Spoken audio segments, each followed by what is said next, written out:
તદ્દન ખોટા ગુના દાખલ કરીને વેર વિખેર કરી નાખવામાં આવ્યું હોય, છતાં આજ 5મો ગુનો મારી માથે દાખલ કરી દેવામાં આવે છે.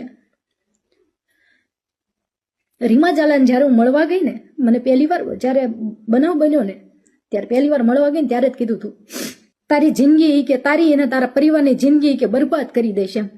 તમે કે તમારી હાથ પેઢીમાં કે ક્યારે આવું નહીં જોયું હોય, તમારી જિંદગી કે બરબાદ કરી દેશે એમ, તમને જીવન લાયક નહીં રહેવા દેવાનું. ખરેખર રીમા ઝાલાએ એ વસ્તુ કરી. એસીબીમાં ફૂલ ટ્રાય કરી લીધી, જીએસટીમાં ફૂલ ટ્રાય કરી લીધી, મારા તમામ ગ્રુપમાં કોઈ માણસને બાકી નથી મૂક્યો રીમા ઝાલાએ. પછી મારી જેલ એન્ટ્રી 24/11 રોજ જેલ એન્ટ્રી થાય છે. 3 ગુના ઓલરેડી નોંધાઈ ગયા. એટ્રોસિટી મદદગારી, પ્રોહિબિશન 1 બોટલમાં અને ફરજ રોકાણમાં 3 જેલ એન્ટ્રી થાય છે. એટલે મારો જે સામાન હું ફરાર હતી એ દરમિયાન સામાન સીધો જેલમાં જાય છે.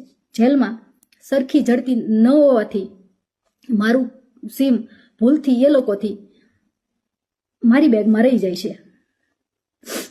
એટલે ઝડપી આવે છે અને મારી પાસેથી 1 સિમ કાર્ડ મળી આવે છે.